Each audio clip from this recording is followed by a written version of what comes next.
Assalamualaikum warahmatullahi wabarakatuh. Selamat pagi, salam sejahtera untuk kita semua.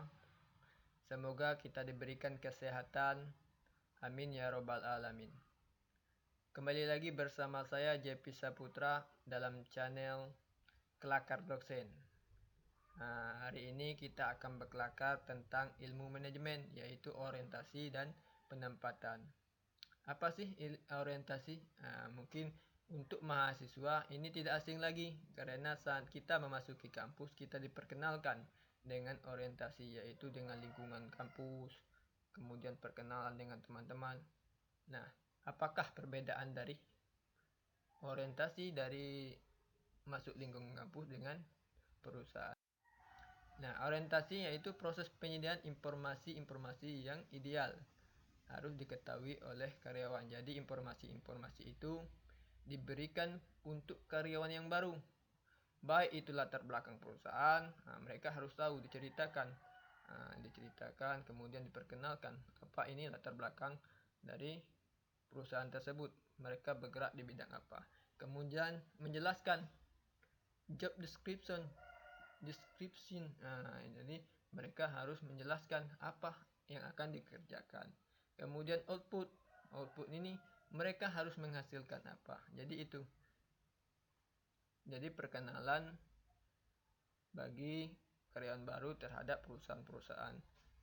Itu yang dinamakan orientasi dalam perusahaan, sehingga membantu dan menumbuhkan engagement karyawan, sehingga karyawan tersebut merasa terikat dengan perusahaan tersebut, seperti mahasiswa. Dengan adanya orientasi, maka akan bertemu dengan teman-teman yang baru dan mengenal kampus-kampus yang akan mereka duduki. Begitu juga dengan perusahaan tersebut. Jadi karyawan-karyawan itu akan kenal dengan kampus, akan kenal dengan tempat yang akan mereka duduki atau jabatan. Karyawan baru diperkenalkan dengan tanggung jawab dari orientasi tersebut, maka mereka diperkenalkan dengan tanggung jawab, kemudian rekan kerja, serta lingkungan kerja di perusahaan tersebut. Jadi orientasi di perusahaan itu mereka diperkenalkan dengan tanggung jawab dari tugas-tugas mereka, kemudian rekan kerja mereka, kemudian lingkungan yang ada di perusahaan tersebut. Nah, itu orientasi umumnya dilakukan pada awal kerja selama periode tertentu. Nah, orientasi ini dilakukan pada awal masa kerja. Orientasi ini bisa dikatakan sama seperti magang atau pelatihan untuk karyawan baru. Mungkin kalau di perbankan masa orientasi yaitu 3 bulan, atau perusahaan-perusahaan misalnya rumah sakit itu 3 bulan orientasi perkenalan dari perusahaan tersebut, atau training namanya. Jadi perkenalan dari perusahaan tersebut. Kalau di perbankan masa kerjanya itu 2 tahun. Itu yang lebih. Kemudian mereka memiliki periode tertentu. Jadi orientasinya berbeda-beda setiap perusahaan. Apa tujuan dari orientasi? Nah, tujuan dari orientasi ini adalah membuat karyawan baru merasa diterima menjadi bagian dari tim. Jadi tujuan dari orientasi ini mengakrabkan, jadi agar karyawan baru tersebut merasa mereka bagian dari perusahaan tersebut. Jadi informasi-informasi diberikan sehingga mereka merasa jadi keluarga, merasa bagian dari perusahaan tersebut. Memastikan karyawan baru memiliki informasi dasar.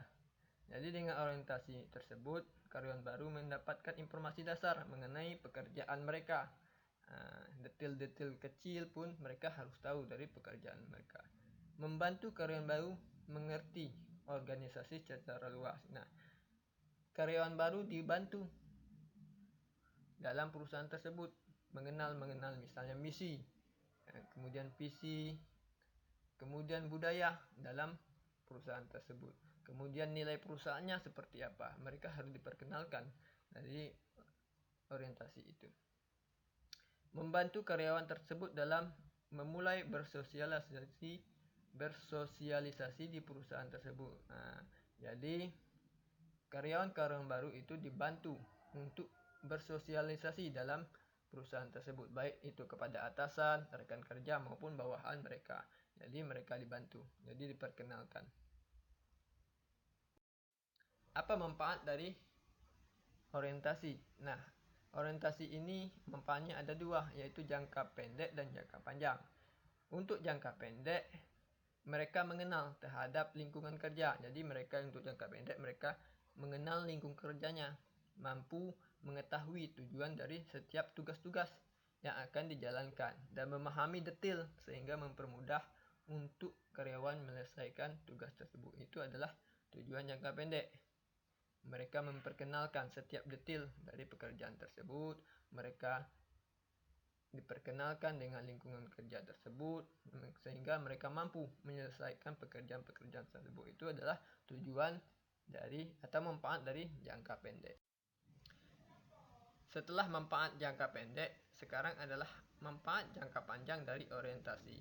Nah, manfaat jangka panjang dari orientasi ini adalah bagaimana sebuah karyawan memahami lebih kompleks dan mendalam dari orientasi tersebut. Artinya karyawan telah mengenal seluk-beluk dari perusahaan tersebut, baik itu visi misi, kultur, dan value dari perusahaan tersebut, sehingga karyawan tersebut mudah untuk menjalankan pekerjaannya, baik itu besar maupun pekerjaan yang lebih kecil, sehingga mampu mengkonsep.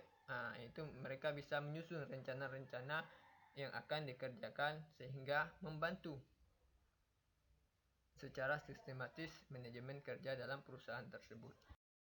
Kemudian masuk kita pada penempatan. Apa itu penempatan? Nah, penempatan ini adalah proses pemberian tugas atau tugas pemberian tugas kembali. Kalau pemberian tugas yaitu untuk mereka yang karyawan yang baru lulus dari seleksi perekrutan. Kemudian penugasan kembali yaitu memberikan tugas kepada karyawan yang telah lama di sana untuk menempati jabatan yang baru, sehingga karyawan tersebut bisa mempertanggungjawabkan segala risiko dan kemungkinan yang akan terjadi. Misalnya tugas, pekerjaan, wewenang, tanggung jawab, itu yang harus dipertanggungjawabkan pada jabatan-jabatan yang akan ditempati. Mereka melaksanakan sesuai dengan lingkungan dari perusahaan tersebut. Itu yang dimaksud dengan penempatan. Untuk penempatan karyawan baru itu adalah penempatan atau penugasan, kemudian pemberi tugas. Kalau untuk karyawan yang lama itu adalah penugasan kembali. Itu perbedaan dari penempatan. Itu nanti. Ada dua konsep dari penempatan, yaitu sumber internal dan sumber eksternal. Nanti kalau sumber internal ini mereka mengambil dari orang-orang yang ada di dalam. Jadi mereka melakukan pendataan untuk menempati jabatan tersebut, baik itu karyawan yang baru lulus dari perekrutan maupun karyawan yang sudah lama. Seandainya karyawan yang dalam perusahaan tersebut tidak memenuhi persyaratan atau kualifikasi, maka diambil dari karyawan dari luar, divisi luar. Itu adalah bersumber dari internal atau dari perusahaan yang lain. Ini biasanya kalau penempatan eksternal ini biasanya diambil dari divisi atau perusahaan lain atau dinas lain. Ini biasanya lebih banyak di birokrasi, kedinasan. Itu birokrasi itu lebih banyak. Kalau pemerintahan itu lebih banyak penempatan yang diambil dari dinas-dinas dari luar, dari kantor-kantor yang memang dari luar dari perusahaan atau divisi perusahaan tersebut. Kalau pada perusahaan mereka lebih cenderung mengambil pada divisi-divisi cabang-cabang yang lain, bukan dari divisi luar. Kalau memang tidak memang dibutuhkan, baru mereka mengambil dari perusahaan luar dari perusahaan tersebut. Ini ada dasar acuan dari penempatan. Yang pertama yaitu kualitatif, yang kedua kuantitatif. Kalau kualitatif ini adalah mereka melakukan tes tertulis, kemudian melakukan tes akademik, TPA, kalau istilahnya. Kalau di tes CPNS yaitu SKB. Nah, itu. Kemudian mereka melakukan tes kuantitatif. Ini adalah tes kesehatan, psikologi. Kemudian banyak lagi tes kuantitatif, data-data diambil. Kemudian apabila mereka sudah mendapatkan data-data kuantitatif, kualitatif, mereka sudah mendapat acuan dari siapa yang akan direkomendasi. Nah, jadi mereka harus mendapatkan data kualitatif, data kuantitatif. Kemudian itulah acuan untuk penilaian karyawan yang akan direkomendasi untuk menempatkan jabatan-jabatan yang akan ditempati. Ini adalah hubungan seleksi dan penempatan. Nah, ini sudah kita bahas kemarin. Tapi mereka tetap berhubungan. Kalau dalam manajemen ini, mereka selalu berhubungan. Pasti menyangkut pada karyawan, sumber daya manusianya, yaitu perencanaan. Nah, itu yang pertama itu adalah perencanaan sumber daya manusia. Itu tidak boleh ketinggalan dalam perusahaan. Kemudian analisis job. Analisis job ini yaitu menganalisis pekerjaan yang memang dibutuhkan, pekerjaan memang yang sedang kosong, jabatan yang memang sudah kosong, itu ada analisis job. Kemudian mereka melakukan penarikan karyawan setelah perencanaan, kemudian analisis pekerjaan, baru mereka melakukan penarikan karyawan. Setelah mereka melakukan penarikan karyawan, baru mereka melakukan seleksi. Ya, seleksi ini adalah bagaimana menyesuaikan persyaratan yang dibutuhkan untuk menempati jabatan pada perusahaan tersebut. Kemudian penempatan. Nah, untuk karyawan baru agar mendapatkan jabatan, untuk menempati jabatan tersebut mereka harus dievaluasi. Bagaimana cara mengevaluasinya? Yaitu melalui kinerja karyawan. Nah, itu melakukan melalui kinerja karyawan dapat dievaluasi. Kemudian turnover karyawan. Nah, apakah karyawan ini disiplin, mereka berpindah-pindah, apa sering masuk atau sering bolos, itu dilihat. Kemudian dari absensi, seandainya data tersebut sudah lengkap, baru mereka mendapatkan atau bisa ditempatkan pada jabatan yang memang dibutuhkan atau memang lagi kosong. Nah, ini adalah hubungan seleksi dan penempatan. Bagaimana seleksi itu bisa menempatkan karyawan-karyawan yang memang menyesuaikan dengan kualifikasi. Kemudian jenis-jenis penempatan. Jenis-jenis penempatan ini ada 3, yaitu promosi, mutasi, dan transfer. Kemudian demosi. Kalau promosi adalah kenaikan jabatan yang lebih ideal, berarti diikuti dengan kenaikan gaji dan penambahan tanggung jawab. Artinya kalau promosi ini tanggung jawabnya lebih besar, gaji juga bertambah, kemudian bonusnya juga bertambah, pangkat pun bertambah. Ini adalah promosi, ini istilahnya kalau jabatan dari rendah naik ke lebih tinggi lagi, itu adalah promosi. Kemudian mutasi. Mutasi atau transfer ini adalah perpindahan jabatan yang setara, yang selepel. Nah, jadi perpindahan jabatan yang lama ke jabatan yang baru dengan tingkat level yang sama. Artinya gaji tidak bertambah, tanggung jawab pun tidak bertambah. Nah, itu. Jadi ini adalah mutasi. Kalau mutasi itu pada posisi jabatan yang sama di perusahaan tersebut. Nah, kemudian demosi. Demosi ini adalah kebalikan dari promosi. Demosi ini adalah pemindahan karyawan dari tempat yang lebih tinggi ke tempat yang lebih rendah. Ini biasanya diikuti dengan gaji pun semakin rendah. Gaji semakin rendah, kemudian bonus pun semakin rendah, kemudian tanggung jawab pun semakin rendah. Kadang tanggung jawab pun sama, ada yang lebih tinggi lagi dari itu, walaupun dia di demosi atau diturunkan jabatannya. Ini kalau demosi ini mereka biasanya lebih banyak melanggar sanksi-sanksi yang ada dalam perusahaan tersebut. Kemudian kalau promosi ini mereka karyawan yang memiliki prestasi kinerja yang bagus, maka mereka dilakukan promosi.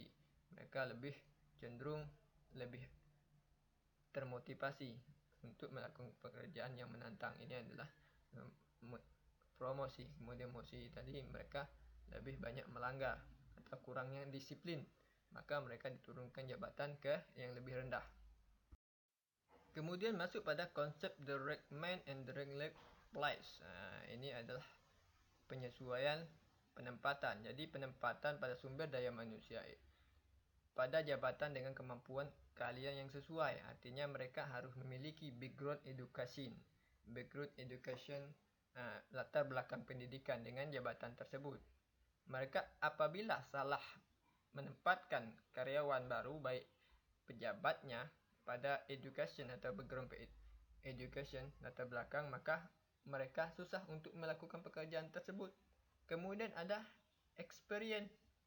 Ini pengalaman ini lebih penting lagi. Seandainya mereka tidak sesuai dengan background education, tetapi mereka memiliki pengalaman, ini bisa dilakukan. Tetapi kalau mereka tidak memiliki kedua-duanya, maka karyawan tersebut akan susah melakukan pekerjaan tersebut karena mereka tidak memiliki pengetahuan, skill, kemudian keterampilan untuk melakukan pekerjaan tersebut. Jadi mereka harus memiliki latar belakang pendidikan dengan jabatan tersebut, kemudian mereka memiliki pengalaman dengan pekerjaan tersebut. Jadi kalau mereka memiliki dua ini, maka mereka bisa menyesuaikan pekerjaan dengan jabatan mereka yang akan ditempati. Ini ada kualifikasi dasar dari penempatan. Ini sama seperti yang kita bahas kemarin tentang seleksi. Ini juga dalam kualifikasi dasar penempatan ini juga sama. Mereka harus memiliki skill. Skill tadi ada skill dasar, kemudian skill menengah, yaitu pimpinan menengah itu memiliki skill humans.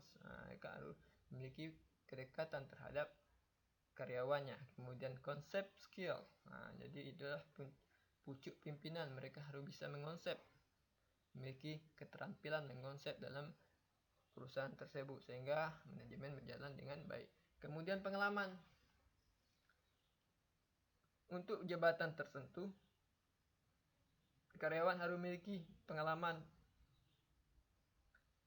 Sehingga kalau mereka memiliki pengalaman pada jabatan tersebut, maka mereka lebih gampang untuk melakukan pekerjaan tersebut.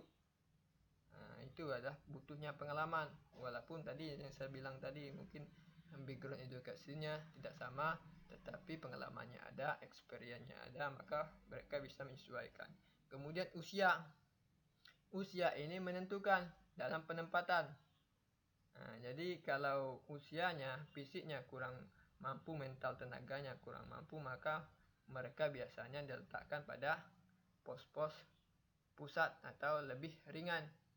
Kalau usianya memang lebih muda. Kalau lebih tua, maka mereka diletakkan pada posisi administrasi, surat menyurat, kemudian yang lebih ringan. Kemudian kalau memang usianya memang muda atau memang lebih bisa dibilang lebih sehat, maka mereka bisa menempatkan pada posisi divisi yang lebih jauh lagi. Itulah gunanya dari usia tersebut. Mereka melihat di situ dari usia tersebut. Itu gunanya ada kualifikasi pada usia. Kemudian jenis kelamin. Kalau di perbankan, usia, jenis kelamin itu sangat diperlukan karena setiap tahun mereka melakukan rolling, perputaran, pemindahan atau mutasi dari karyawan-karyawan yang ada dalam perusahaan tersebut.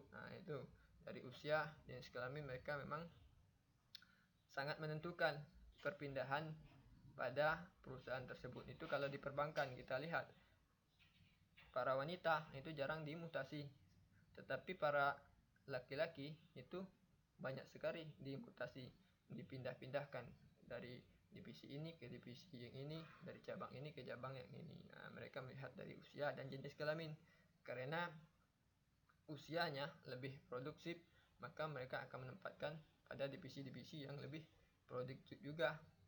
Kemudian jenis kelamin, mereka memerlukan memang orang-orang yang lebih sehat, memang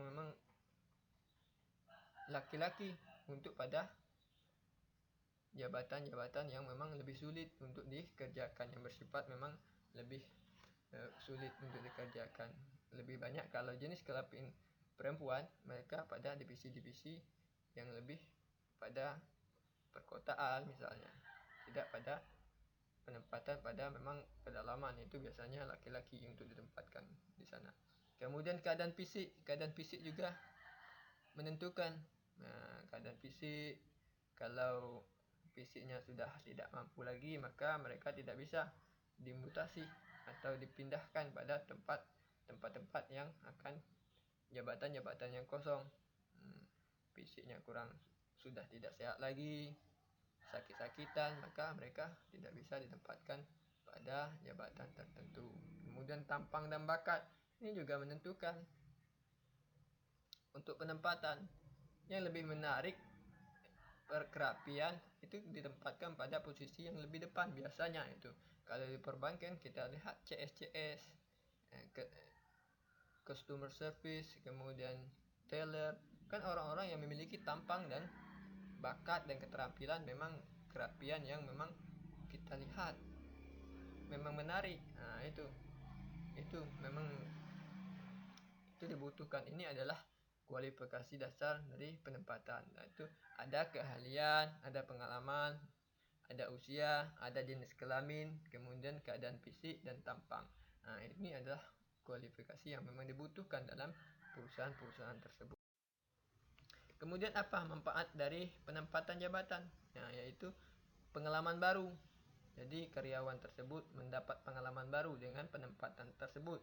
Baik itu yang lebih rendah, karyawan yang baru, maupun jabatan yang lebih tinggi. Jadi mereka mendapatkan pengalaman-pengalaman yang baru dari penempatan tersebut. Kemudian mereka mendapat wawasan dan pandangan lebih luas.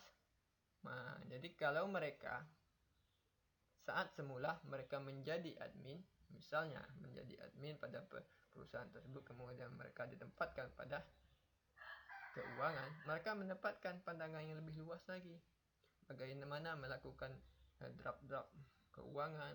Sebelumnya mereka hanya melakukan surat menyurat, sekarang sudah melakukan bagaimana melakukan perhitungan terhadap keuangan dari perusahaan tersebut. Jadi mereka mendapatkan pandangan dan cakrawala atau wawasan dari penempatan jabatan tersebut. Kemudian tidak terjadi kebosanan atau kejenuhan. Sering sekali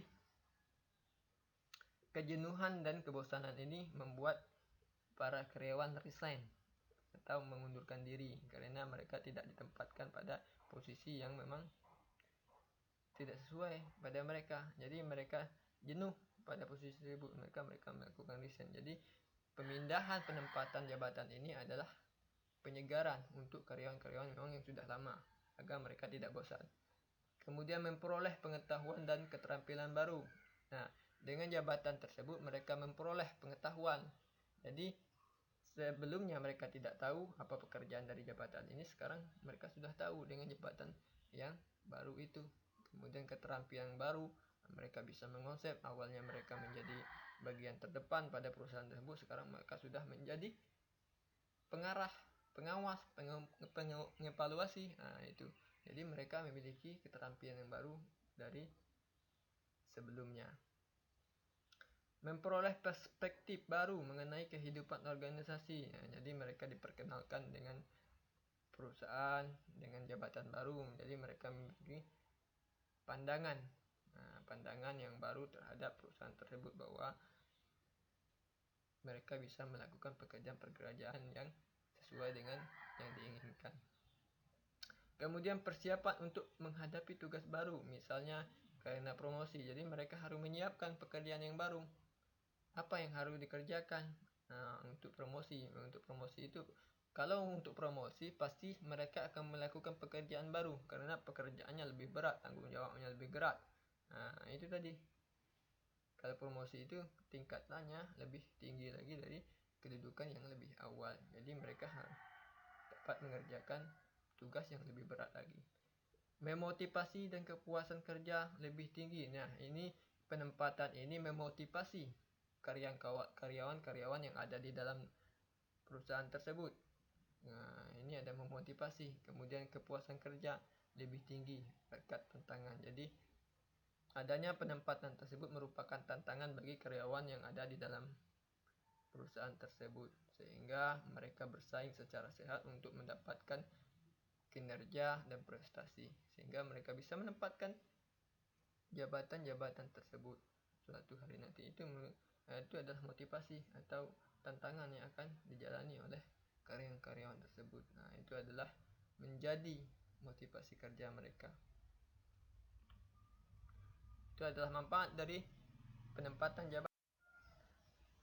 Mungkin itu pengenalan atau penjelasan tentang orientasi dan penempatan jabatan. Orientasi adalah pengenalan bagaimana mereka mengenal dari perusahaan tersebut, baik itu visi misi, tujuan dari perusahaan tersebut, kulturnya bagaimana, value-nya bagaimana, kemudian penempatan jabatannya, promosinya seperti apa, mutasi itu apa, kemudian demosi itu bagaimana. Ya, itu mungkin penjelasannya. Tadi saya berharap mungkin ini bermanfaat untuk teman-teman sekalian. Nah, ini adalah pembelajaran tentang manajemen sumber daya manusia. Jangan lupa subscribe. Nah, mungkin nanti ini juga bisa membantu baik itu mahasiswa maupun yang mau mengelola manajemen dengan baik. Ini akan membantu atau mencari penempatan jabatan pada perusahaan tersebut. Ini mungkin bisa menjadi rekomendasi untuk teman-teman. Nah, saya berharap ini bermanfaat. Mungkin itu yang dapat saya sampaikan. Saya akhiri. Wassalamualaikum warahmatullahi wabarakatuh.